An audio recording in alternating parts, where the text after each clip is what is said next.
असलकुम all viewers, welcome to my YouTube channel learners club. दोस्तों, I hope आप सब खैरियत से होंगे। दोस्तों, जैसे कि आप सबको मालूम है, हम लिटरेट डिवाइस की उर्दू एक्सप्लेनेशन कर रहे हैं। तो आज हमारा जो टॉपिक है वो है रिदम। आज हम लिटरेट डिवाइस रिदम के बारे में पढ़ेंगे कि ये होता क्या है, what is the rhythm. Rhythm के बारे में पढ़ेंगे, इसकी डेफिनेशन देखेंगे और इसके टाइप्स कुछ देखेंगे कि ये इसके कितने टाइप्स होते हैं, और एग्जांपल्स के ज़रिए जानेंगे किन किन राइटर ने रिदम यूज़ किया है किन पोइम्स में। और आखिर में देखेंगे कि एक राइम और रिदम में क्या फ़र्क होता है, यानी कि एक राइम और रिदम में क्या डिफरेंसेस होते हैं। तो सबसे पहले इसकी डेफिनेशन देखते हैं। The word rhythm is derived from rhythmos. Rhythm जो वर्ड है वो ग्रीक वर्ड रिदमस से ड्राइव किया गया है, विच मीन्स मेजर्ड मोशन, यानी कि एक नापा हुआ मोशन, एक हरकत, यानी कि या उसे जो उसका दूसरी यानी कि माना है वो है टू फ्लो, बहाव। Rhythm is a literary device. Rhythm एक लिटरेरी डिवाइस है that demonstrate the long and short pattern through stressed and unstressed syllables. एक रिदम जो होता है वो एक लॉन्ग या शॉर्ट पैटर्न को स्ट्रेस्ड और अनस्ट्रेस्ड साइलेबल्स के ज़रिए ज़ाहिर करता है, पार्टिकुलरली इन वर्ड्स फॉर्म, ख़ासकर एक वर्ड्स के फॉर्म में, एक वर्ड्स की शक्ल में। तो आई होप आपको ये डेफिनेशन समझ में आ गई होगी। Oxford advanced learners dictionary says, Oxford dictionary कहती है, a strong regular repeated pattern of sound or movements, यानी कि एक साउंड का जो पैटर्न होता है वो एक स्ट्रॉन्ग रेगुलर रिपीट किया जाए, दोबारा दोहराया जाए, या एक मूवमेंट्स को दोबारा दोहराया जाए, तो उसे रिदम कहा जाता है। आगे कुछ है, कुछ यानी कि ज़्यादा इन्फॉर्मेशन है कि English poetry makes use of 5 important rhythms. English poetry 5 important rhythms use करती है बनाने के लिए। These rhythms are of different patterns of stressed. ये रिदम जो होते हैं वो मुख्तलिफ पैटर्न्स पर होती है, जैसे कि स्ट्रेस्ड का जो सिंबल है वो है एक स्लैश, एंड अनस्ट्रेस्ड वो है उसका जो यानी कि सिंबल है वो है cross syllables. Each unit of these types is called foot. इनका जो यूनिट होता है उसे यूनिट के टाइप्स को कहा जाता है फुट। आगे इसकी टाइप्स देखते हैं, टाइप्स ऑफ रिदम, उसके बारे में पढ़ते हैं। सबसे पहली टाइप है आयम्बिक। आयम्बिक इसकी पहली टाइप्स है, जैसे कि आपको ये सिंबल दिखाया जा रहा है, पहला क्रॉस, यानी कि एक वर्ड ऐसा हो जिन पहला अनस्ट्रेस्ड हो और दूसरा स्ट्रेस्ड हो। तो इसकी डेफिनेशन देखते हैं। This is the most commonly used rhythm, यानी कि ये कॉमनली यूज्ड, इस रिदम को कॉमनली यूज़ किया जाता है। इट कंसिस्ट ऑफ 2 साइलेबल्स, ये 2 साइलेबल्स पर कंसिस्ट होता है। The first of which is not stressed, यानी कि जो पहला होगा वो अनस्ट्रेस्ड होगा, जैसे कि आपको सिंबल्स के ज़रिए नज़र आ रहा है। While the second syllable is stressed, यानी कि जो दूसरा साइलेबल होगा वो स्ट्रेस्ड होगा। सच है, जैसा कि यहाँ पर एग्जांपल्स है, सोनेट 18 बाय विलियम शेक्सपियर की है, एक सोनेट है 18, उसमें जो ये लाइंस यूज़ की गई है, shall I compare thee to the summer's day. यहाँ पर वर्ड कंपेयर का जो वर्ड है उसमें कम एक अनस्ट्रेस्ड यानी कि अल्फ़ाबेट्स हैं, और पेयर जो है उसमें स्ट्रेस दिया जा रहा है, ज़ोर दिया जा रहा है। तो ये तो ऐसे वर्ड जिनमें पहले जो कुछ अल्फ़ाबेट्स होंगे वो अनस्ट्रेस्ड होंगे, और बाद वाले जिनमें स्ट्रेस्ड आए वो एम्बिक कहलाते हैं। इसके बाद इसका दूसरा टाइप है ट्रॉके। इसमें जो साइलेबल है, इसमें जो सिंबल्स यूज़ किए गए हैं, पहला जो सिंबल है वो स्ट्रेस्ड होगा और दूसरा अनस्ट्रेस्ड होगा। तो इसकी डेफिनेशन देखते हैं। Trochee is a type of poetic foot commonly used in English poetry.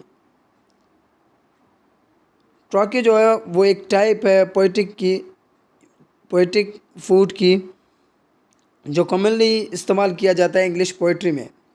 It has 2 साइलेबल्स, इसके पास यानी कि 2 साइलेबल्स होते हैं। The first of which is strongly stressed, पहला जो होगा वो ज़्यादा स्ट्रॉन्गली स्ट्रेस्ड होगा, while the second syllable is unstressed, और दूसरा जो होगा वो अनस्ट्रेस्ड होगा। इससे पहले हमने एम्बिक में पढ़ा था, उसमें जो पहला वर्ड यूज़ किया जाता था, वो पहला जो वर्ड यूज़ किया गया उसमें पहला अनस्ट्रेस्ड और दूसरा स्ट्रेस्ड। अब ट्रॉके में जो है वो पहला स्ट्रेस्ड होगा और दूसरा अनस्ट्रेस्ड होगा। जैसे कि है पिसम of life by Henry Wadsworth Longfellow, इसकी एक पोएम है, एक स्टोरी है, उसमें इसके जो ये सेंटेंस लिखा गया है कि tell me not in mournful numbers.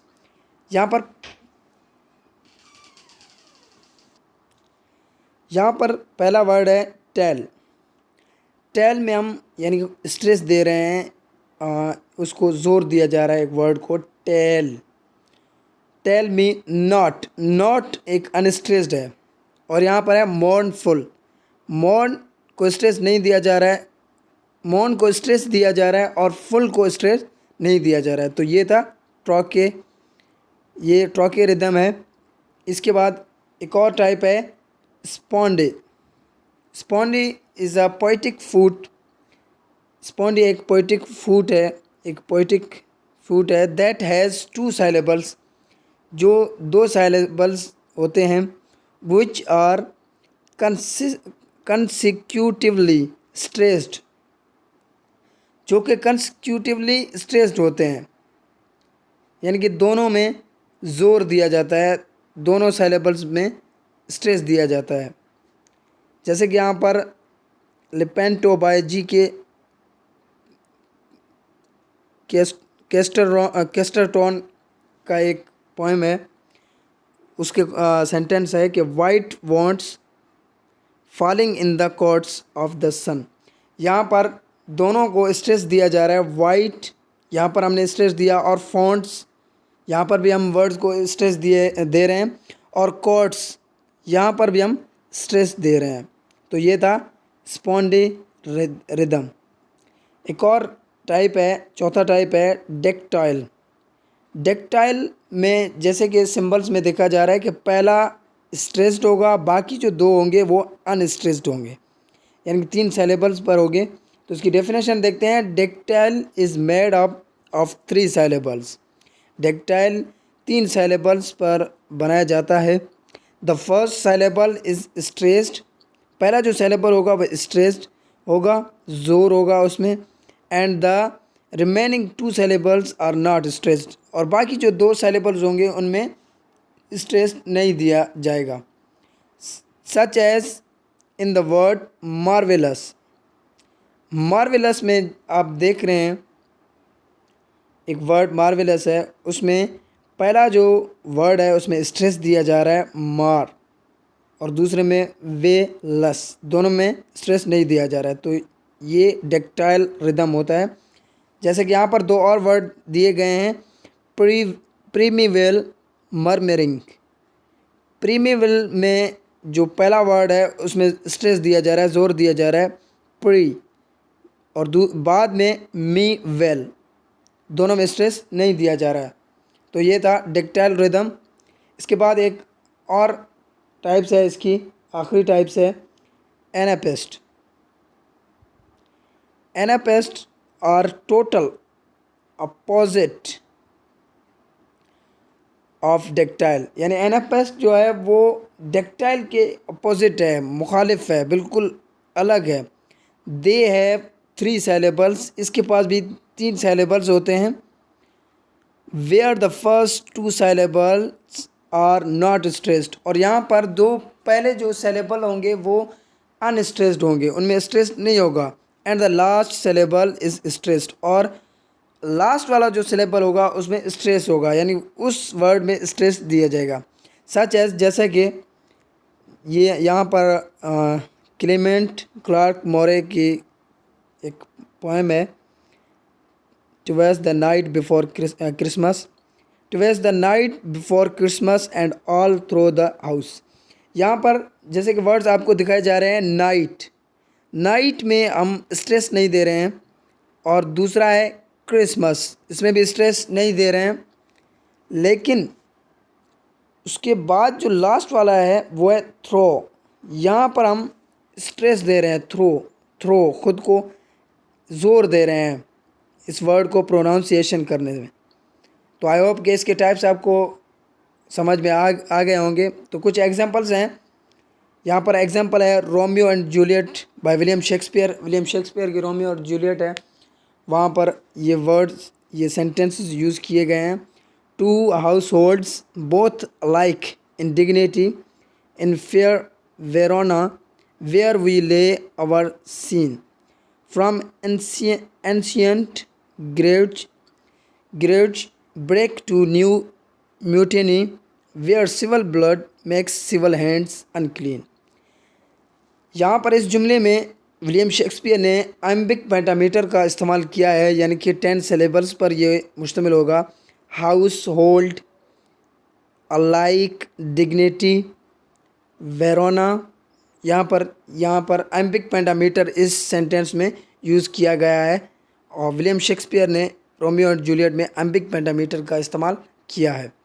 दूसरा एग्जांपल है tiger tiger burning bright in the forest of the night, what immortal hand of or eye could from the fearful symmetry. Tiger है बाय विलियम ब्लैक की एक poem है, उसमें जो उसने use किया है टाइगर, यहाँ पर स्ट्रेस दिया जा रहा है, टाइगर, पहला जो वर्ड है टाइगर, और फिर उसके बाद है बर्निंग, फिर तीसरा है ब्राइट। तो यहाँ पर जो टाइगर है उसमें स्ट्रेस दिया जा रहा है फर्स्ट 2 अल्फ़ाबेट्स पर, और आखिरी के जो 3 अल्फ़ाबेट्स हैं उन पर स्ट्रेस नहीं दिया जा रहा है। तो हमने जैसे कि पढ़ा था कि पहले वर्ड को स्ट्रेस दिया जाए और दूसरों को स्ट्रेस ना दिया जाए तो वो एम्बिक रिदम होता है। तो यहाँ पर इस विलियम ब्लेक ने यहाँ पर कई जगहों पर एम्बिक रिदम इस्तेमाल किया है, एम्बिक पेंटामीटर का इस्तेमाल किया है। तो आई होप कि एग्जांपल्स के ज़रिए आपको मालूम पड़ गया होगा कि रिदम क्या है। यहाँ पर अभी इसके बाद देखते हैं कि राइम एंड रिदम, राइम और रिदम में डिफरेंशिएट देखते हैं। सबसे पहले rhyme is the correspondence of sound between words.